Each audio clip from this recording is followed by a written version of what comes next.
The common woolcarder bee, Anthidium manicatum, is a conspicuous solitary wild bee from the family Megacylidae, also known as European woolcarder bee, because originating from Europe it recently spread to temperate areas all across the world. It is called woolcarder bee because females use plant hairs, plant wool, as their main nest building material. Anthidium manicatum is the largest and most abundant species of Anthidium in Germany. It's rather compact, 1 to 1.5 centimeters in body length, and characterized by a wasp-like yellow-black coloration and a very controlled-looking hovering flight. Females collect pollen mostly from members of the sage family, Lamiaceae, from which they scrub the pollen using specialized hairs in their face. They are most commonly seen on betony, or lamb's ear, in gardens or ornamental plantings. Amongst our ID species, common woolcarder bees can be distinguished from yellow jackets by their more compact build, by the wings that are never folded along their length, and by the lack of indentations of their inner eye lines. They differ from honeybees in their more pronounced black and yellow coloration, and in the lack of a corbicula on the hind legs. Instead, females carry the collected pollen on an abdominal scopa, a dense cushion of hairs on the belly, typical for Megacylidae. Males are larger than females and possess strong abdominal thorns, which they use when defending their mating territories.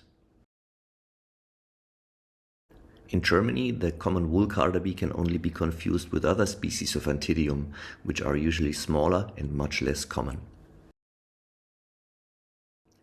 Betony and lamb's ear are not only preferred sources of pollen and nectar, they also provide plant hairs, plant wool, which female woolcarder bees use for building the walls of their brood cells. Especially lamb's ear is preferred for collecting wool because of its exceptional pilosity.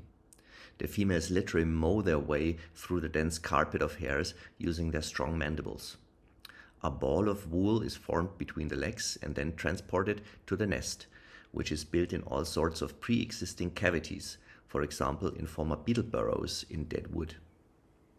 For research, we have moved the entire life cycle of Anthidium manicatum to flight cages, where we can observe females nesting in bamboo internodes, cut open and covered again with glass slips. This is female number 2, who has come back from her trip to lamb's ear with a ball of wool, now adding layers of it to the brood cell under construction. Brood cells are the distinct compartments in nests of bees and other aculeate wasps, built and provisioned with food for exactly one individual offspring. The material from which the walls of the brood cells are made differs substantially across bees, from simple moistened soil over glandular secretions like wax, to plant materials like cut pieces of leaves or, as in the case of woolcarders, plant wool. A female Anthidium manicatum needs to make approximately 12 to 15 trips to collect enough wool for building the walls of one brood cell. In some woolcarder bees, including Anthidium manicatum, things get a little more complicated. If available, females add yet another plant material to their brood cells, plant trichome secretions. Many plants produce defensive secretions on their stems and leaves to fend off herbivores. These secretions can be effective because they smell or taste bad, because they are outright toxic, or because they are sticky and inhibit the movement over the plant surface. Often such secretions are produced as visible droplets at the tip of glandular hairs, trichomes, as is the case on these Pelargonium flower buds here. Pelargonium trichome secretions, but also those of certain Asteraceae and a few other plants, are very attractive to female woolcarder bees. They come to the sources, probably guided by a characteristic scent, and then quite frantically walk over the surfaces with trichome hairs. They essentially sully themselves with the secretions. But to make the uptake more effective, they also use specialized pads of hairs on the outside of their basitarsi, perfect sponges for trichome secretions. In the case of Pelargonium, you can even see the orange secretions accumulating on these pads. Back in the nest, number 2 uses her mandibles to distribute the secretions over the exterior parts of the cell wool, which gets freckled with orange spots.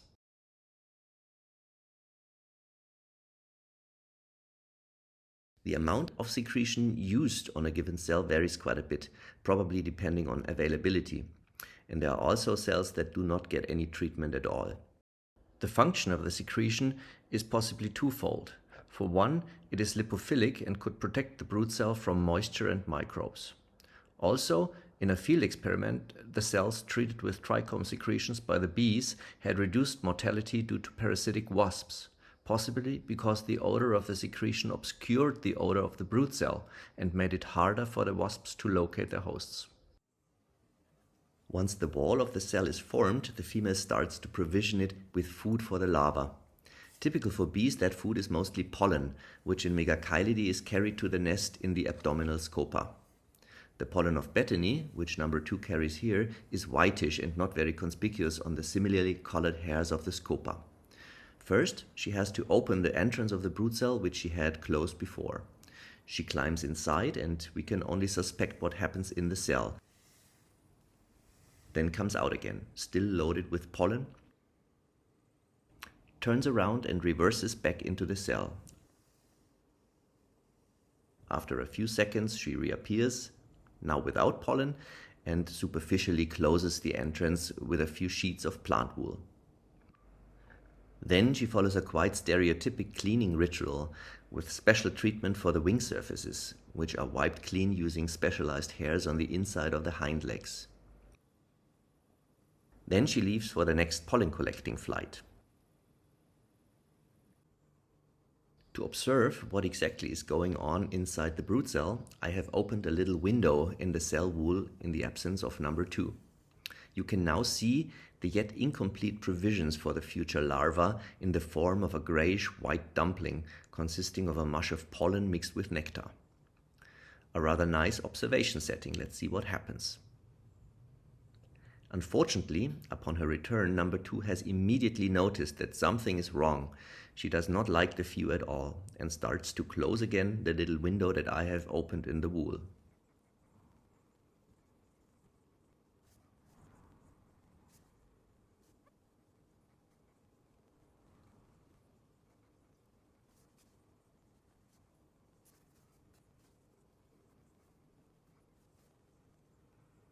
She kindly leaves a small gap open so that we can still get a little insight. We can see now how number 2 gets at the provisions with her mouth parts. She regurgitates out of her crop the nectar she imbibed while collecting pollen and mixes it with the rest of the provisions by taking them up into her mouth and choking them back again several times. The consistency seems about right now. Number 2 sorts out her proboscis. She then exits the brood cell, turns around, reverses back in, and then nicely brushes the collected pollen from the abdominal scopa onto the provisions. She does this with her hairy feet plus some sticky provision.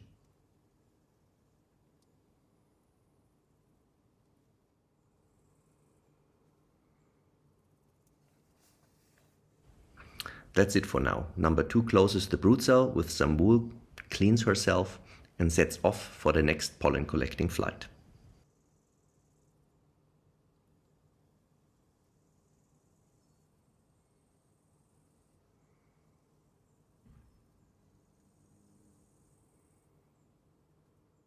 Of course, I also wanted to observe the egg laying, but also here number 2 did put a spoke in my wheel several times by closing the shutters.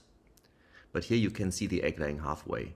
The eggs of bees are white, long and thin and shaped like a cucumber. And in the case of the woolcarder bees, they are laid directly on top of the larval provisions. Here you can see the shiny egg as it is laid on the pollen mesh. After laying the egg, number 2 spends a relatively long time to sort out the wool at the cell opening, making sure that there is a tight closure, one she will never open again. Often the females in this phase also impregnate the wool again with trichome secretion. Following this, the brood cell is left to itself.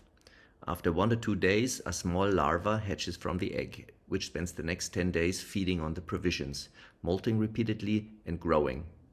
Here is an almost fully grown larva, which now fills almost the entire cavity in a typical curved posture. It is lying with its back against the wall of the brood cell, meaning that we are looking at its belly and the underside of its head, which is bent backwards quite dramatically to reach the pollen provisions. Once everything is eaten, the larva begins to build its cocoon for overwintering and subsequent metamorphosis. The first step is to cover the entire interior of the brood cell with its excrement, which can be seen here as yellow-brown stripes on the glass slip. The larva has eaten a lot of pollen, so it has a lot of excrement available for the creation of this outer cocoon wall. Next, it puts an inner layer of silk onto it, a protein thread from the labial glands. The use of labial gland-produced silk is common in Hymenoptera and other holometabolous insects. It has multiple functions, but the making of a larval cocoon for safe pupation is the most important. By multilayered cross-weaving, the larva makes a small capsule with exceptional properties, in which it can survive long periods of time, even in the harshest conditions. In woolcarder bees and other Megachilidae, a nipple-like extension is woven at one end, in Anthidium manicatum in the form of a short tube, which presumably optimizes gas and moisture exchange between the cocoon interior and the surrounding. The insect cocoon as a time and survival capsule.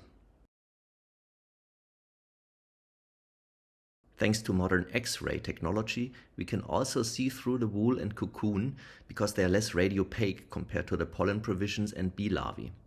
Here are 4 nests that woolcarder bees have built in the flight cage. 3 are a bit older and all larvae have already made a cocoon, which is visible all around the larvae in the form of a thin line. The second nest from below, however, is younger, meaning that the female bee was still active until shortly before the scan was taken.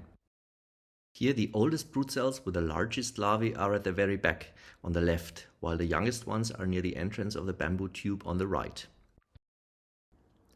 In the penultimate cell, the egg has already been laid on the provisions, and the very last brood cell has an almost complete provision, but no egg yet. In the uppermost and lowermost nest, the many small, very radiopaque particles are noticeable. These are all kinds of materials with which female woolcarder bees like to block up the nest entrance after finishing their nest. Small stones, pieces of earth, anything. In our flight cage, they had plenty of these materials, besides, of course, all the other resources which the females need, such as pollen and nectar from betony, plant wool from lamb's ear, and glandular hair secretions from geraniums. On the cage floor, there were a lot of dead pieces of the same plants, and especially number 2 helped herself to build the nest closure. Her eyes were often bigger than her loading capacity. This tree trunk was obviously too big. With greater success, small lumps of earth material or dried leaves of lamb's ear were carried away. For the good aesthetics, or because they were simply easier to carry, at the very end, number 2 topped it all up with a few pelargonium petals.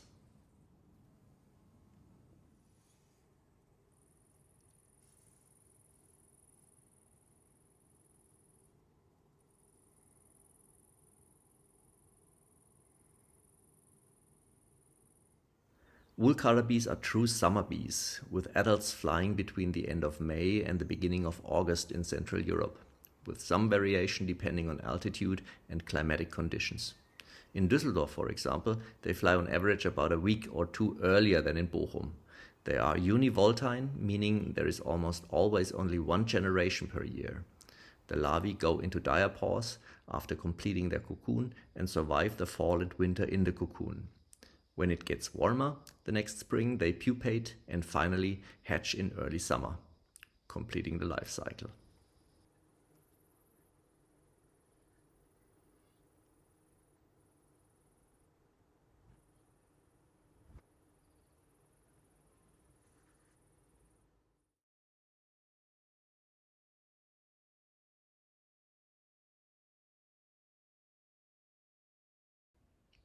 The mating biology of the common woolcarder bee is also unusual. In contrast to the females of most other bee species, females mate several times, even many times, and also with different males. They are polyandrous, while females of most other bee species are monandrous and mate only once with just one male from which they store the sperm for their entire reproductive life. In Anthidium manicatum, female polyandry is coupled with a special behavior of the males, their defense of food-based territories. In short, the males defend flower patches, for example small patches of lamb's ear, from which they expel all food competitors.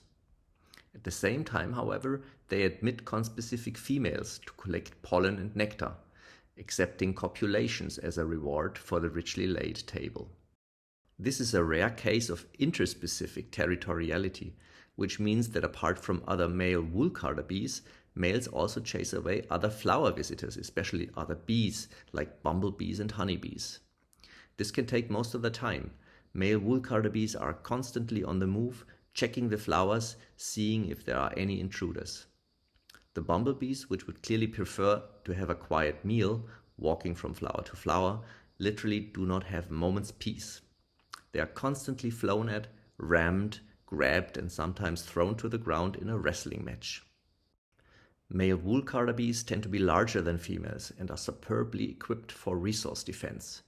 Instead of antlers or sharp claws or teeth, they possess 5 cuticular spines on the tergite of their last abdominal segment, 3 of which are clearly visible even to the naked eye. They use these weapons to ram competitors. Physical damage is rare, but in some cases it has been observed that bumblebees can break their wings and become unable to fly. As a rule, however, the attacks are mostly annoying and can be so frequent that bumblebees eventually leave the patch. Only the female woolcarder bees are welcomed in the territory. Instead of attacking, the males make an attempt at copulation, which however can look rather similar to an attack at first. The male hovers behind the female in a controlled manner, makes sure that it is a female and not another male, and then quickly lands on her back. The females seem to have no problems with this ambush tactic and more often than not allow copulation, which only takes a few seconds.